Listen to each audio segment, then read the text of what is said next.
El deber de reprender el pecado, segunda parte. Estamos tratando el tema, un deseo de que la sangre de las almas no manche mis vestiduras. Nuestro buen Dios, Jehová de los ejércitos, que tus santos ángeles continúen aquí conmigo y allá en los lugares donde están viendo este video, en el nombre de Jesús, y que tu Santo Espíritu nos continúe calentando e iluminando con su presencia, con su dulzura, con su amor, en el nombre de Jesús. Amén. Muy bien. Habíamos quedado aquí en esta partecita donde ella creía que no estaba haciendo algo tan serio. Voy a leerlo de su propio escrito. No me parecía estar obrando con tanta infidelidad y no vi el pecado y el peligro que encerraba una conducta tal hasta que en visión fui llevada a la presencia de Jesús. Y ahora ella narra su experiencia. Me miró con ceño. Jesús la miró con ceño. La palabra original en inglés es frown. Pero en inglés no hay que decir ceño fruncido, solo decir frown, que alguien me miró con frown, significa que me miró con ceño fruncido. Y desvió su rostro de mí. Vamos a pensar un poquitito. Jesús la mira con ceño fruncido. Y desvía su rostro de ella. Vamos a leer lo que ella escribió cuando Jesús hizo esto. Es imposible describir el terror y la agonía que sentí entonces. Que Dios me libre a mí y te libre a ti de un día tener que enfrentar el ceño fruncido de Jesús y que Él tenga que desviar su rostro de nosotros. Jamás tal nos acontezca. Que el Señor nos dé valor y nos dé amor para cumplir con este deber. Caí sobre mi rostro delante de Él, pero no tenía fuerza para pronunciar una palabra. Oh, cuánto anhelaba verme protegida y ocultada de ese terrible ceño. Frown en realidad quiere decir, para quien domina el inglés, ceño fruncido. Quiero repetir esto. Caí sobre mi rostro delante de Él, pero no tenía fuerza para pronunciar una palabra. No había disculpa, no había excusa, no había argumento. Oh, cuánto anhelaba verme protegida y ocultada de ese terrible ceño fruncido. Pude entonces comprender en cierto grado, está entre comas, cuáles serán los sentimientos de los perdidos cuando digan a los montes y a las peñas: caed sobre nosotros y escondednos del rostro de aquel que está sentado sobre el trono y de la ira del Cordero. ¡Wow! A esa terrible condición conduciría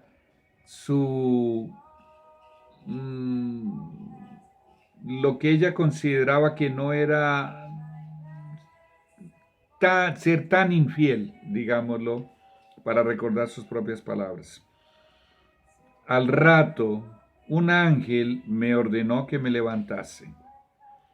Y difícilmente puede describirse la escena que vieron mis ojos.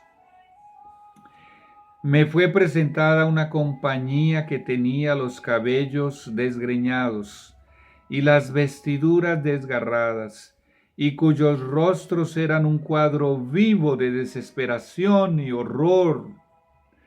Se me acercaron y quitándose sus vestiduras, las restregaron contra las mías. En la tipología la están haciendo a ella culpable de que ellas tuviesen sus vestiduras en esa condición.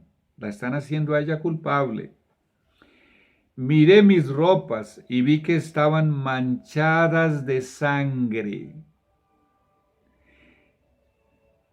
y que esa sangre estaba horadándolas. Eso significa que esa sangre estaba perforando las vestiduras de la hermana Elena de White. Nuevamente caí como muerta a los pies de mi ángel acompañante. No podía invocar una sola excusa. Si nosotros llegamos a hacer lo que ella hizo, a suavizar, a disminuir la condición verdadera de un error, de un pecado, de una abominación individual o de varias hermanos o personas o líderes o colectiva o de una buena proporción de la iglesia, pues aquí se nos está mostrando que el día que lleguemos a estar en la presencia de Jesús, no tendremos una única disculpa, una única excusa. Mi lengua se negaba a hablar, quedaremos mudos. Y yo anhelaba estar lejos de un lugar tan santo. ¡Wow! ¡Qué doloroso el leer esto! Ahora viene la parte de las buenas noticias. El ángel volvió a ponerme de pie y dijo, ay, suspiré aliviado, este no es tu caso ahora. Ay, toda esa tortura que ella vivió, pero finalmente el ángel le dice, este no es tu caso ahora, en este momento. Pero, hay un pero. Pero esta escena pasó delante de ti para hacerte saber cuál será tu situación si dejas de declarar a otros lo que el Señor te ha revelado. Y en el contexto de lo que ella acaba de escribir, bueno, de lo que acabamos de leer, de lo que ella escribió en 1846, eso involucra el deber de amonestar, llamar la atención con amor, en espíritu de humildad, de oración, para salvar, para restaurar un alma, para que llegue a la vida eterna. Pero si eres fiel hasta el fin, incluyendo esa área, y esto también me lo dice a mí, y te lo dice a ti, este ángel que está hablando con ella, comerás del árbol de la vida. Allá está la promesa. Apocalipsis 2:8. Sé fiel y te daré a comer del árbol de la vida que está en el centro del paraíso, del Edén, cuando sea restaurado. Muy bien. Dice, y beberás del agua del río de la vida. Apocalipsis capítulo 22. Tendrás que sufrir mucho, pero te basta la gracia de Dios. Bástate mi gracia. Es lo que el Señor te está diciendo a ti y me está diciendo a mí. Cumple con tu deber. Cree que mi gracia es más que suficiente. Vuelvo y lo leo. Tendrás que sufrir mucho. Ese sufrir mucho podrá incluir muchas cosas. Muchas cosas vienen a mi mente. Yo lo dejo para que tú saques tus propias conclusiones. Voy a repetir esto. tendrás que sufrir mucho, pero te basta la gracia de Dios.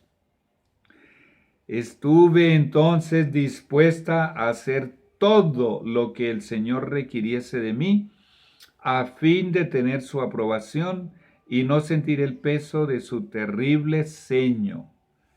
Ese frown en inglés en realidad es ceño fruncido.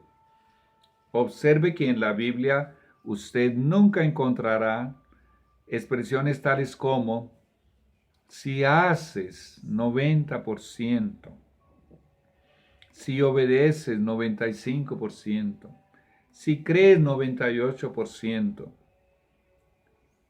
si caminas en el 99% de los caminos del Señor. Nunca encontrarás eso en la Biblia. La Biblia siempre utiliza las expresiones todo, toda, todos y todas. Todo lo que yo te diga, todo lo que yo te mando, todos mis mandamientos, todas mis enseñanzas, todas mis instrucciones, es la única forma de llegar al cielo. 99% salvo no significa casi salvo, significa eternamente perdido. Lee nuevamente el capítulo La perla de gran precio de Palabras de Vida del Gran Maestro. Bueno, ahora en este contexto de lo que acabamos de considerar, ella pasa a mencionar una denuncia muy seria, porque el espiritismo se estaba multiplicando hasta que llegaría a ser lo que hoy conocemos como el espiritismo moderno. Y voy a leerlo. Se me ha acusado con frecuencia y falsamente de enseñar opiniones peculiares propias del espiritismo. Pero antes que el redactor del Day Star, eso traduce Estrella del Día, diera con este engaño, a ver, aquí hay varias cosas que aclarar. En primer lugar, la traducción no está exacta. La versión original en inglés dice, pero antes que el redactor del Day Star, un señor llamado Enoch Jacobs, aquí dice diera con este engaño, pero la parte que sigue en el original en inglés dice ran into that delusion. En realidad, la traducción exacta sería antes de que este señor Enoch Jacobs corriese hacia ese engaño, lo cual quiere decir antes de que Enoch Jacobs, redactor del Day Star, se dejase engañar por el espiritismo. Bueno, aquí hay una notita que dice véase el apéndice. Si usted quiere, búsquelo allí en su computador o en su libro. Y en el apéndice está esta nota, aquí la tengo en inglés y en español, acerca de Enoch Jacobs. Y dice que él vivía en Cincinnati, en el estado de Ohio, y publicaba el Day Star. ¿Qué era el Day Star? Era uno de los primeros periódicos que proclamaron el segundo advenimiento de Cristo. O sea que él era uno de los adventistas del movimiento milerita y proclamaba lo que predicaba Guillermo Miller en su periódico. Al señor Enoch Jacobs envió Elena Harmon en diciembre de 1845, un año antes, un relato de su primera visión con la esperanza de estabilizarlo. ¿Por qué? Pues ella había observado que el nombrado es el señor Enoch Jacobs, estaba vacilando en la confianza que antes había tenido de que Dios dirigía la obra adventista. Por causa del chasco, Jesús no había venido.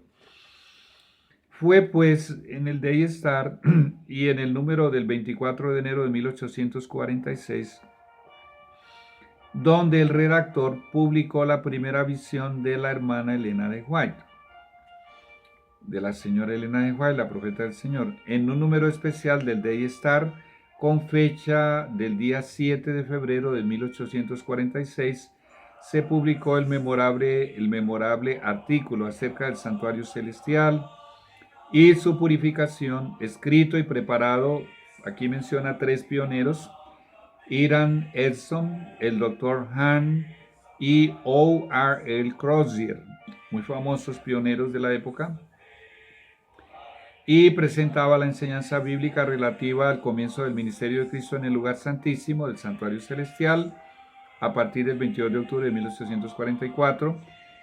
Bueno, en esa hoja también se publicó el 14 de marzo de 1846 una segunda comunicación de Elena Harmon. Poco después, en agosto, ella se casaría.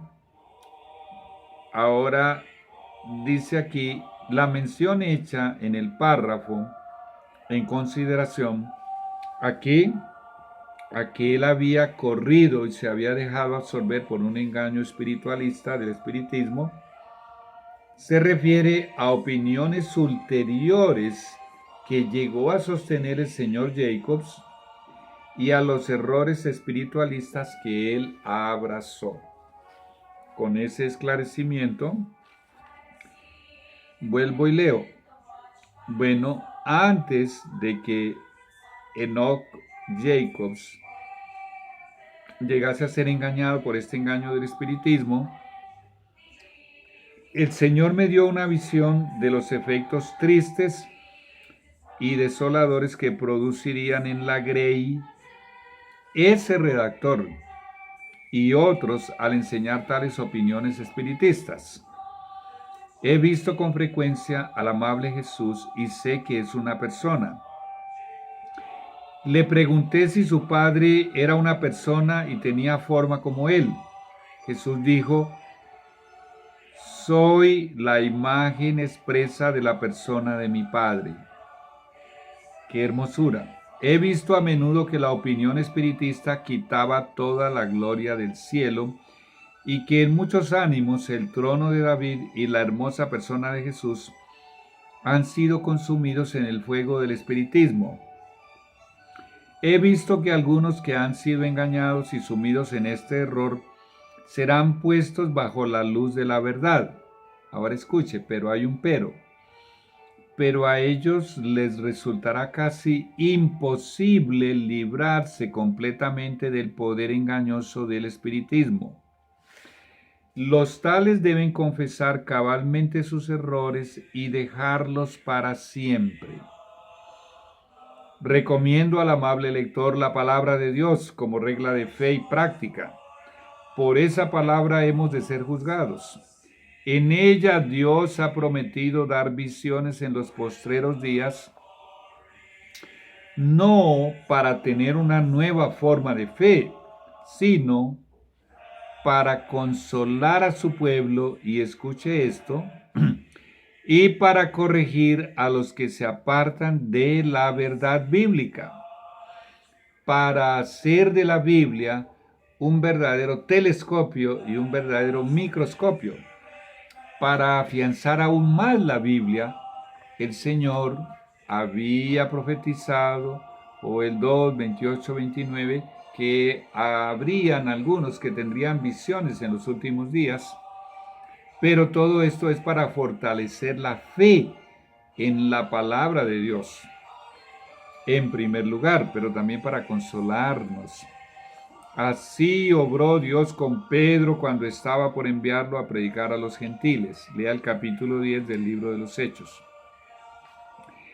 A los que hagan circular esta obrita, primeros escritos, quiero decir que está destinada únicamente a los sinceros y no a aquellos que quisieran ridiculizar las cosas del Espíritu de Dios. Se refiere a los sueños y a las visiones que ella estaba teniendo. Muy bien, en este contexto, de la denuncia acerca, ya en 1846, 47 y los años subsiguientes, de los avances del espiritismo. Pues muy bien, vuelvo a recordar lo que mencioné finalizando la serie de Este barco nunca se hundirá. En Joyas de los Testimonios, tomo 1, en las páginas 335, 336, se encuentra en esas dos páginas el deber de reprender el pecado, que vamos a pasar a estudiar aquí a partir de la parte 3 de la tercera parte, y cumpliendo con este deber, porque había una infiltración del espiritismo, y todavía la hay lamentablemente, en las 13 divisiones. El pastor Steve Wohlberg, que antes era judío, leyó El deseado de todas las gentes y se hizo adventista del séptimo día, y es el speaker, es el orador y el director de White Horse Media, que es una importantísima, es un importantísimo canal de televisión adventista en Estados Unidos que transmite en inglés. Bueno, y apoyado por un staff, por un grupo de pastores y hermanos, en una enorme iglesia, de las más importantes de Estados Unidos, la Iglesia Central de Sacramento, en California. Ellos, en un viernes por la noche y en todo el día sábado, mañana y tarde, hasta la tardecita, en octubre del año 2014, hicieron una transmisión en vivo denunciando esa infiltración del espiritismo, pero ellos ya estaban, antes de comenzar esas denuncias, hablando con los involucrados para tratar de hacerles ver su error y de restaurarlos. Así es que esa serie fue traducida por Claudio Popa y usted la puede ver completa. Son 7 bloques, digitando en YouTube 1/7 Operación Iceberg. Entonces, yo no quiero que mis vestiduras estén manchadas con la sangre. En otras palabras, que yo tenga sobre mi alma la culpabilidad de que una o más personas se hayan perdido eternamente, y de que Dios reclame esa sangre de mí, y de que después de haber sido miembro del rebaño de Jesús, Él tenga que mirarme con ceño fruncido y tenga que retirar su rostro de mí, y yo me sienta eternamente condenado por infidelidad, por cobardía, por miedo de no cumplir con este deber de restaurar, de salvar almas dentro y fuera de la iglesia. Bueno, muy bien, y tampoco quiero que ese sea tu caso. Bástate mi gracia, fue lo que destacó en esta visión el ángel en su conversación con nuestra profeta. Creamos en eso. Podemos sufrir mucho, y dejo a sus propias conclusiones. ¿Qué quiso decir el ángel con eso? Usted sacará sus propias conclusiones. Pero el Señor dice, bástate mi gracia. Y yo espero que tú también prefieras temer más a Dios. Horrenda cosa es caer en las manos del Dios vivo, que tener temor del hombre.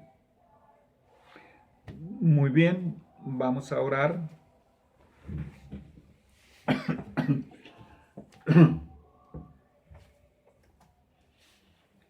Santo Padre, Señor y Dios, cuánta seriedad tiene este asunto y cuántas áreas involucra y abarca. Necesitamos de tu ayuda, Señor, para entender, creer y confiar. Y comprender, Señor, que debemos hacer esto con el Espíritu de Cristo, con la presencia del Espíritu Santo para salvar y restaurar, no con otro espíritu.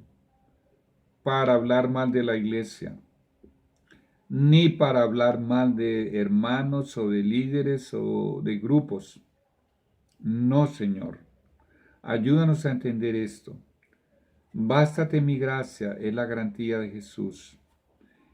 Bendice, Señor, a los que están viendo este video y a los que lo verán. Y ayúdales, Señor, a compartirlo con sus contactos. En el nombre sagrado de Jesús. Amén y amén.